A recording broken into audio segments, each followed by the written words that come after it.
Now, what happens when a 7.2 magnitude earthquake hits Metro Manila? Unspeakable tragedy, calamity experts predict. Here's the second part of a special report by 9 TV chief correspondent Pia Hontiveros that first aired in October last year.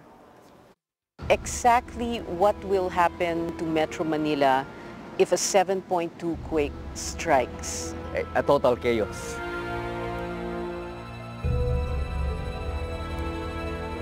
So if it's nighttime, cover of darkness, mayhem and panic would ensue. That's a war scenario, atmosphere, nighttime. Daytime, better chances tayo siguro, similar to what happened in Bohol, but just the same, panic. There have already been 2 warnings made loud and clear. The Japanese government, who funded a study released in 2004 known as the Metro Manila Earthquake Impact Reduction Study, and the Australian government, who bankrolled an updated study released in October last year, both are concerned about the risk of unpreparedness. 37,000 deaths, 600,000 injured. Hundreds of thousands of square meters of floor space in varying degrees of damage or collapse. 500 fires raging the instant a magnitude 7.2 West Valley Fault earthquake hits the greater Metro Manila area. With no MMDA Chairman Francis Tolentino showed the maps that were the results of the risk analysis project funded by Australian aid. Wala pang may kopya nito, except the mayors and me. It shows where will it happen, the extent as well as the streets, the barangays that will be affected. This particular map shows the number of fatalities in every barangay. White means there are 0 or no fatalities. There are very, very few of those white spots, meaning the prediction is that the 37,000 deaths will be spread evenly throughout the metropolis. Yellow means low fatality density, but that means anywhere between 0 to 200 people are expected to die in that area.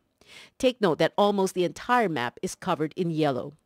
Areas colored orange means anywhere between 201 to 500 people are expected to die in that area, and that's just considered a moderate fatality density.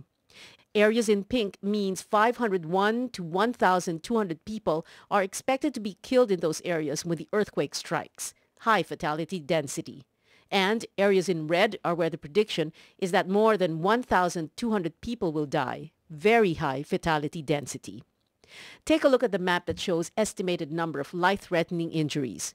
Areas in white mean 0 life-threatening injuries. Yellow means anywhere between 1 to 100 people will be seriously injured in these areas. Orange means 101 to 200 people will be seriously injured. Pink, 201 to 300.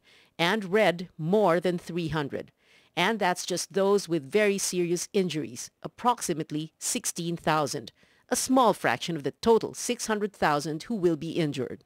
With 600,000 injured, where will medical aid come from?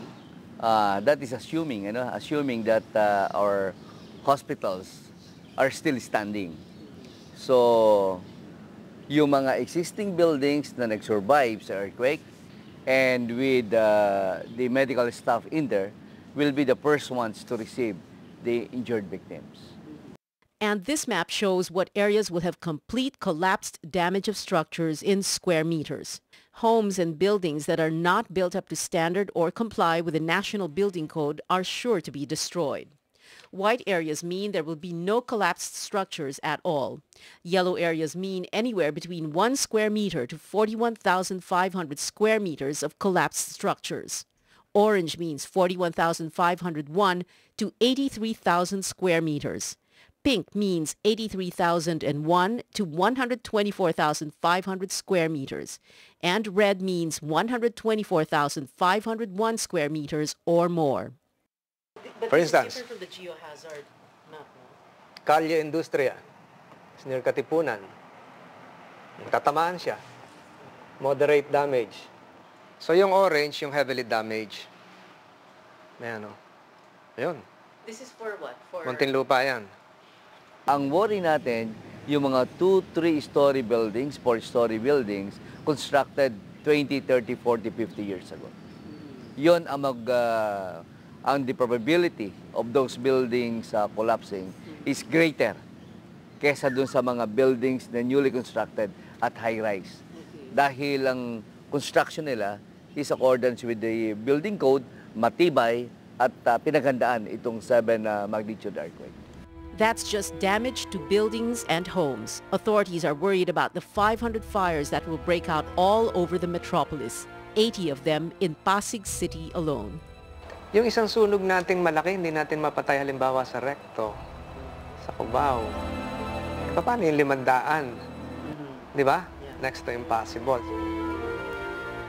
Pia Hontiveros, 9 News.